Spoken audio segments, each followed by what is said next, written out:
entrevista. Para mí es un honor y placer tener aquí al gobernador del estado Lara, el gobernador Henry Falcón, quien se trasladó hasta la ciudad de Caracas para este programa. Muchas gracias, gobernador. Muy buenas tardes, ¿cómo está? A ti, Pensini, un placer. Gracias. Bueno, Gracias. tenemos tiempo tratando de conseguir esta entrevista desde aquella reunión tan importante de Fedecámara que se llevó a cabo en el Hotel Girajara, allá en Barquisimeto, donde pudimos compartir distintas ideologías, distintos diputados, antes que llegara a la Asamblea Nacional, distintas visiones del país. A mí me pareció que quedó muy redonda porque se tomó en cuenta todos los sectores y todas las fracciones. En este momento en Venezuela se trata de llevar adelante un diálogo, lo está proponiendo también así el Papa ha pedido a través del Vaticano, a través de Parolín, que fue nuncio en Venezuela, que se rece por Venezuela, por el pueblo venezolano, que dice que está sufriendo.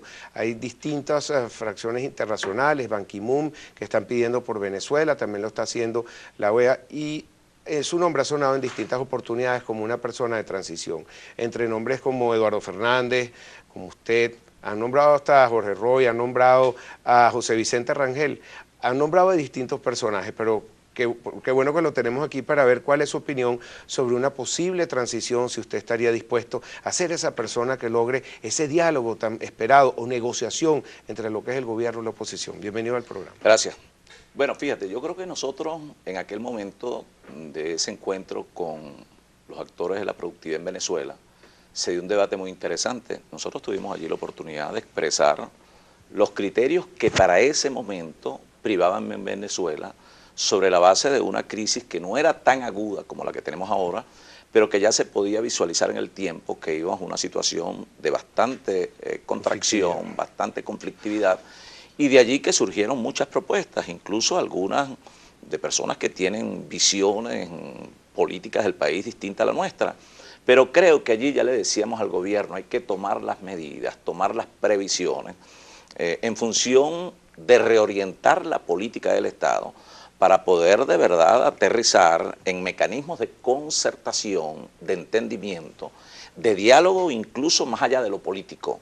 Hablamos del diálogo productivo, el diálogo económico, hablamos del diálogo económico para la productividad y el diálogo político para la gobernabilidad. En aquel momento, propicia era la ocasión frente a algunas personas que todavía tenían cierta reticencia frente en el marco de la gran contradicción y en ocasiones de la confrontación que regularmente ha marcado al país durante muchos años, cosa que nosotros entendemos debemos dejar de lado porque mucho daño le ha hecho no solo al proceso productivo, sino a la convivencia como hermanos venezolanos que somos.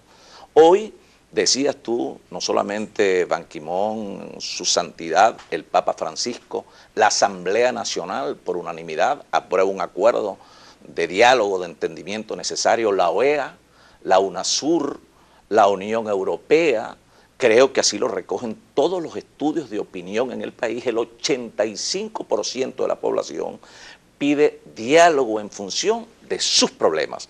O sea, la gente que aspira menos retórica política, menos pelea y más soluciones concretas a los grandes problemas de la gente. ¿Cuáles son los problemas de la gente?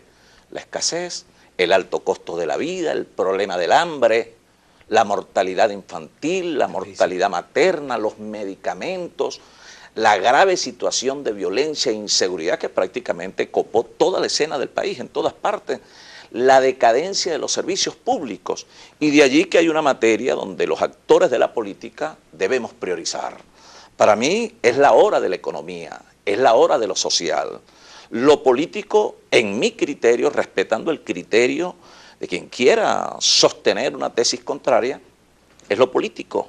Creo que es secundario frente a la crisis tan aguda que tiene fundamentalmente al sector más desposeído, a los pobres, a la clase media, lo tienen en una condición de jaque actualmente. Mientras tanto, observamos un gobierno prácticamente desorientado en una gran oscuridad, un gobierno que no termina de tomar decisiones en función de corregir las distorsiones de la economía y por el contrario pareciera que cada vez improvisa más sin tomar en cuenta realidades o esas realidades que son las que afectan a la gente. De allí que hoy más que nunca es necesario un entendimiento por el país. Creo que esto no está reñido en lo absoluto, la posibilidad de que haya un diálogo fructífero, abierto, sincero, productivo, concreto, respetuoso, no niega el camino legítimo de la consulta referendaria a los fines de buscar una salida política que atienda también la necesidad de cambio de modelo económico que desfasó en el tiempo y fracasó, y es lo que nos tiene en esta condición al país. Bueno, perfecto, porque podemos hablar entonces de economía, porque ya hemos visto que han cambiado 5 veces el ministro que lleva adelante todos los planes financieros, las políticas económicas del país. El último, Miguel Pérez Abad, creo que no tuvo suficiente tiempo de desarrollar sus motores de la economía, todavía están ahí, pero están en peligro, pues, porque ahora vuelve nuevamente a un asesor español un poco cuestionado, pero que supuestamente fue el que trae esta idea de subir abruptamente los salarios. Hoy la conversación entre todos los empresarios del país e inclusive los empleados es ese aumento del 50%, porque muchas empresas no van a tener suficientes recursos para poderse mantener, y resulta que si cierran todas esas empresas vamos a tener menos abastecimiento. No sé si quieres abordar este tema sobre este aumento de salarios. Claro, fíjate, yo lo veo también un poco desde la administración descentralizada. Nosotros venimos con una situación de estrechez presupuestaria y financiera en las gobernaciones y en las estructuras de los gobiernos locales, de los gobiernos municipales, porque estas decisiones que nosotros no condenamos, entendemos que el trabajador de hoy no tiene capacidad económica como lograr de verdad hacerse de los bienes de primera necesidad. El salario se ha visto pulverizado por la inflación. Pero decisiones como estas inconsultas, sin tomar en cuenta la realidad del país, esto que tú planteabas, empresas que están también en un estado de deterioro tal porque no hay materia prima, no hay asistencia con las divisas, no hay confianza en el país que le permita de verdad hacerse de buenos mercados a nivel nacional ni a nivel internacional, no hay reglas claras en el país y el gobierno no termina de tomar las grandes decisiones en la macroeconomía. Cuando hablo de las grandes decisiones, bueno, hermano, el tema de las expropiaciones y las confiscaciones debería ser una materia prioritaria en el gobierno. La mayoría de las expropiaciones y confiscaciones que se adelantaron en el país, bueno, la mayoría está improductiva, casi el 95%. Un gesto o un mensaje a ese sector productivo sería una revisión exhaustiva, objetiva y transparente, y lo que no sirvió, bueno, revertirlo y ponerlo en manos de sus propietarios originales. Todos los controles que se han implementado, que sea el control de cambio, que sea el control de precios, toda la distorsión en la cadena distributiva de alimentos, de medicamentos, el concurso de otras fuerzas distintas a lo que ha sido la fuerza productiva, la fuerza del músculo del sector privado, y la negativa de sentarse en una apertura económica, en un diálogo más abierto con las fuerzas productivas del país, es lo que ha generado toda esta situación que no va a poder resolver solo el gobierno, ni la va a poder resolver solo el empresario privado. He aquí la necesidad de un concurso, de un diálogo muy abierto, fundamentalmente en el área de lo productivo, para poder abordar la prioridad de la gente, que es el hambre, que es la miseria, que es la pobreza, que es la falta de medicamentos y también la situación del alto costo de la vida. Sobre ese reconocimiento que se tiene que hacer sobre esas empresas que usted mismo está diciendo que no han sido productivas, que si se devuelven a la industria privada, 2 personas lo acaban de decir, pertenecientes al gobierno, lo dijo, bueno, Miguel Pérez Abad, quizás por eso sale el gobierno, y también Eulogio del Pino, ministro de Energía. Él se tuvo que arrepentir porque va en contra de lo que es el plan de la patria, pero si es una realidad que es unas empresas, por ejemplo, del sur del lago, que producían y ayudaban a toda la producción de petróleo, explotación de petróleo, ¿por qué no devolverlas? ¿Por qué no hacer esa mea culpa y decir, bueno, vamos a hacer esto? Porque eso está escrito en piedra, ¿acaso es un dogma, es algo bíblico? ¿Cuál es tu opinión? Claro, fíjate, tú ves al gobierno muy prisionero de sus complejos ideológicos. En ese complejo ideológico del gobierno nos arrastra a todo el país. Y de allí que uno tiene que salir a decir las cosas con criterio, con sensatez y además pensando más en Venezuela y no exactamente en el interés de mi partido. De allí que nosotros podemos tener visiones distintas en Venezuela, pero hoy creo que hay que priorizar en la prioridad, valga la redundancia. En este caso, fíjate, no solo estamos hablando de las empresas expropiadas, la necesidad de convocar a quienes tienen de verdad la experiencia, la pericia para poder introducir un elemento que promueva la productividad y que mejore la distribución en esto, y no precisamente son nuestros hermanos de la Fuerza Armada.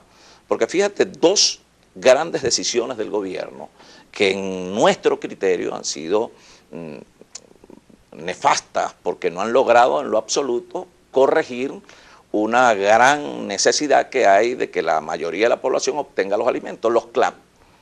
El 80%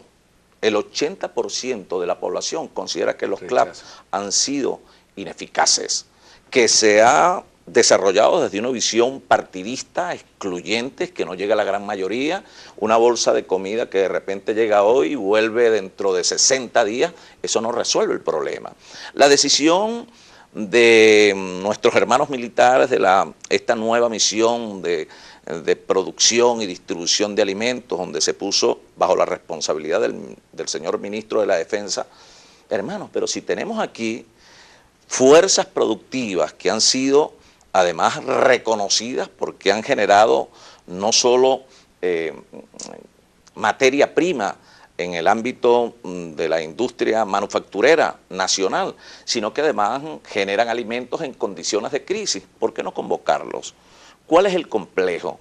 Y lo otro es la necesidad de que el gobierno pueda ver esto con una óptica mucho más amplia. Por ejemplo, negarse a la ayuda no solo humanitaria, que yo creo que la reclama la mayoría del país, porque nosotros le hemos regalado y le regalamos a todos los países, regalamos combustible, plantas eléctricas, hospitales, a todo el mundo. Petróleo. ¿Por qué negarnos a que otros países puedan venir a concursar con nosotros en la atención de una crisis que nos está volviendo prácticamente nada? Y lo otro es la ayuda en esto de las asesorías y también ayuda en financiamiento que se ha planteado a Venezuela, pero hay allí ese mismo complejo que priva para que no se resuelvan las cosas y seguir navegando sobre un mar de improvisaciones y de desaciertos que prácticamente condena a todo el país. Algunas voces disidentes del chavismo que consideran como una salida democrática y constitucional el revocatorio. ¿Qué piensa usted? Claro, fíjate, es que yo creo que un sector importante del chavismo, porque el chavismo no está concentrado solo en el gobierno, y en una oportunidad nosotros lo decíamos, ni toda la izquierda está en el gobierno, ni toda la derecha está en la oposición, todo el chavismo no está en el gobierno. Yo creo que el gobierno ha perdido un posicionamiento que logró de muchos años, producto de todos estos desaciertos. Entonces hay un sector democrático dentro del chavismo que nosotros consideramos está alineado en la Constitución, en que es la salida política más eficaz para poder construir la paz en Venezuela.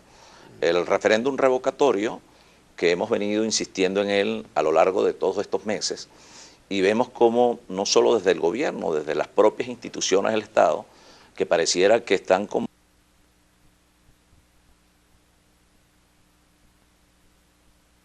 entregado documentos donde hemos expuesto allí en un examen rigurosamente transparente, objetivo, muy exhaustivo, la posibilidad cierta de viabilizar la consulta referendaria en el mes de noviembre, si los lapsos establecidos en la regulación respectiva son considerados con la debida flexibilidad, o sea, con más allá de la discrecionalidad que lo busca es extender a lo máximo.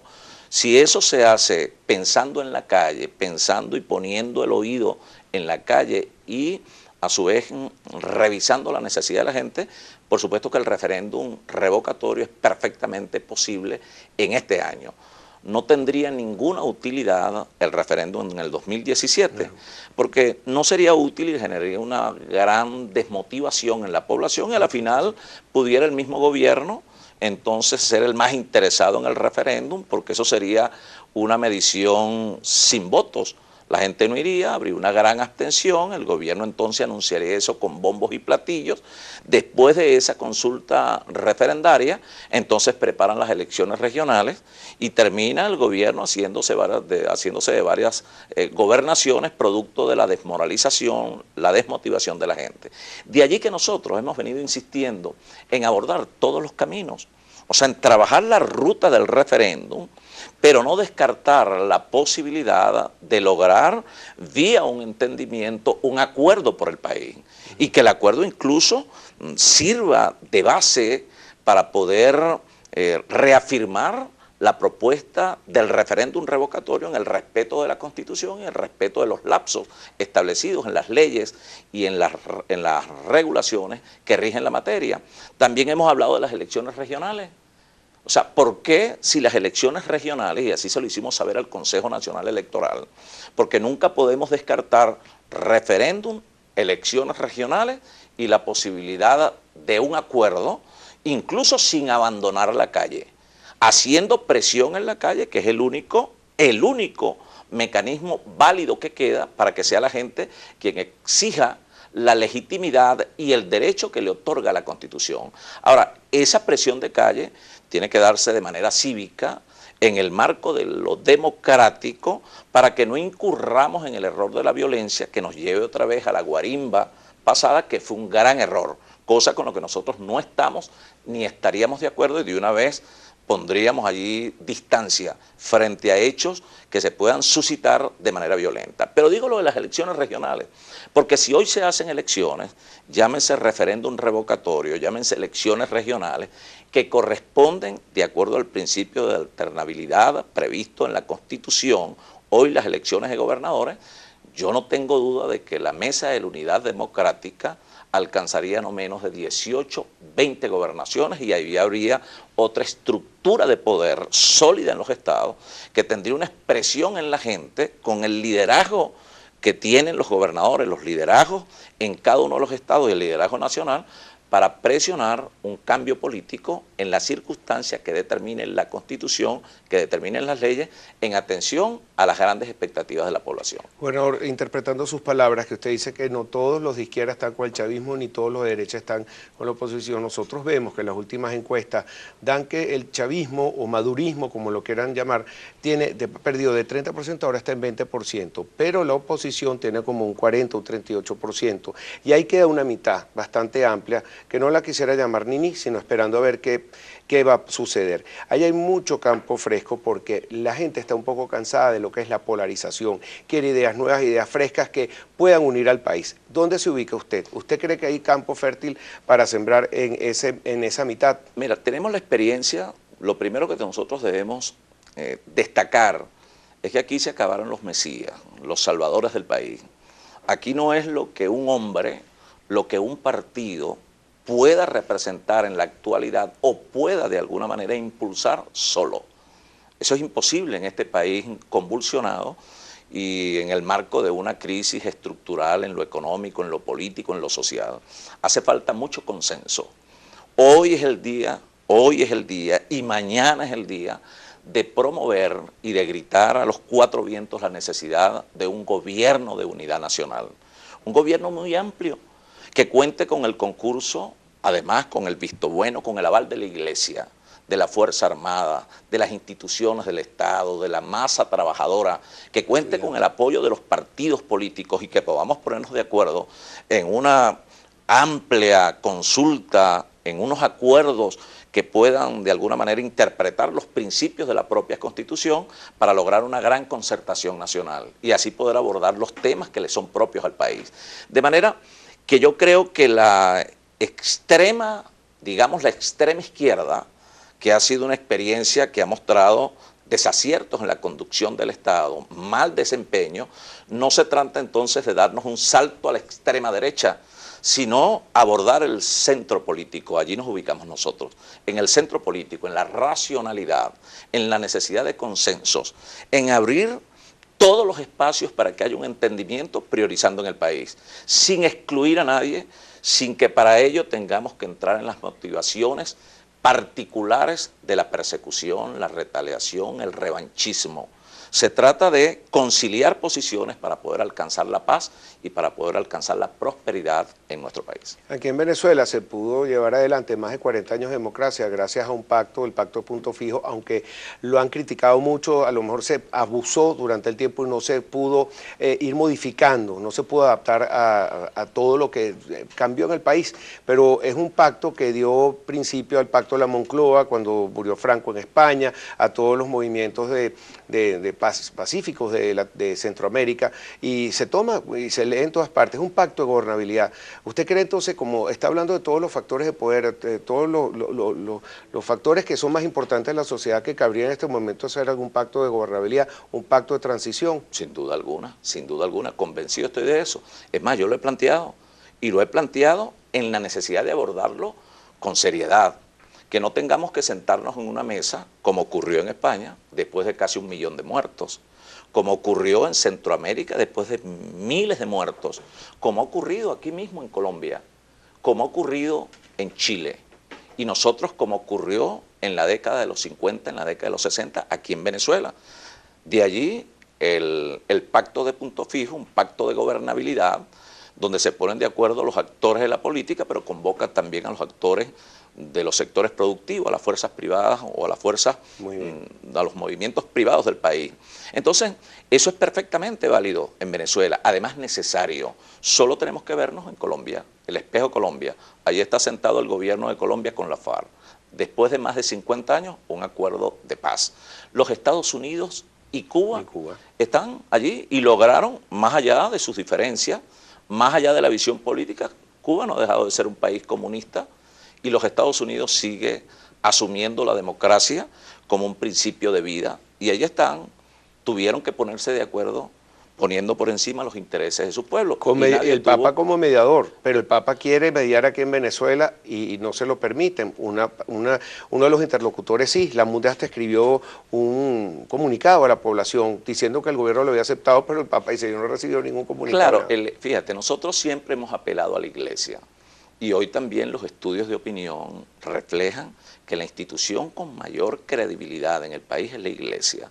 Y en ese sentido podemos hablar de la Iglesia, no solamente la Iglesia católica, la Iglesia evangélica y todas las expresiones de religiosidad que hay en el país. Y lo mismo los partidos políticos, que son instituciones necesarias en democracia. Y así también los medios de comunicación social, el sector privado, las fuerzas productivas del país. ¿Por qué nosotros no podemos generar un gran consenso nacional que permita un equilibrio en las aspiraciones de todos para poder enrumbar el país en lo que aspira la gente? ¿Qué aspira la gente? La gente aspira a que se le resuelvan sus problemas, tener certeza y no vivir en esta especie de incertidumbre de un futuro incierto, que es lo que vivimos en Venezuela. La gente quiere certeza sobre el futuro de sus hijos, y de allí que muchos de nuestros jóvenes se van a Chile, a Panamá, a los Estados Unidos, a pasar trabajo por allá, porque no ven que Venezuela les brinde hoy el Estado venezolano con las riquezas de este país que anhelarían cualquier país de la región y del mundo. Anhela lo que tenemos nosotros en Venezuela, pero con mala gerencia, con cero planificación, donde el intelecto es prácticamente dejado en la esquina, donde se menosprecia la academia, donde no se logran acuerdos con las fuerzas productivas del país, como lo ha hecho Ecuador, como lo ha hecho Nicaragua, Bolivia, y son también regímenes marcados por el socialismo, pero han sido inteligentes. En este caso, repito, el complejo, la regaladera a todo el mundo, sin pensar en los daños que estamos generando nosotros al interno, bueno, nos han colocado en esta situación que hoy, de manera inteligente, repito, racional, sin que prive la pasión, nosotros estamos obligados a un mínimo de entendimiento por el país. Y eso no niega la posibilidad de que el referéndum revocatorio siga su curso, de que hagamos no solamente llamados a la movilización de calle y a la participación el próximo 1 de septiembre, porque es un derecho que nos asiste legítimamente a la Mesa de la Unidad Democrática. Nosotros estamos llamando al país a movilizarnos. ¿Para qué? Para que se entre en razón desde las estructuras del gobierno. Y cuando hablo de las estructuras del gobierno me atrevería incluso a colocar allí también al Consejo Nacional Electoral, al Tribunal Supremo de Justicia, porque no honran ese principio constitucional de autonomía, independencia, como debe ser para que haya contrapeso y equilibrio, sino que por el contrario pareciera que privilegian de manera permanente los intereses del Ejecutivo Nacional. Convocamos al 1 de septiembre a movernos todos a Caracas de manera cívica, de manera democrática, para exigir la salida en la consulta referendaria este año. El año que viene no tiene sentido el referéndum. Y no solamente eso, nosotros exigimos políticas económicas que reorienten la situación de decaimiento del aparato productivo nacional para poder de verdad hablarle con sinceridad a los trabajadores y no este maniqueísmo que de alguna manera plantea sueldos y salarios que al cabo de un mes terminan prácticamente consumidos por la inflación. Gobernador, muchísimas gracias, está clarito lo que está planteando, muchísimas gracias además por tener esa posición de centro y para todo el mundo, sin cero polarización, que es lo que yo creo que puede salvar a Venezuela. Así es. Muchísimas gracias al gobernador Henry Falcón, que se trasladó desde el estado Lara para estar con nosotros aquí en Con Todo y Pecini. Denos sus comentarios, @Henry Falcón Lara y también @Pepecini.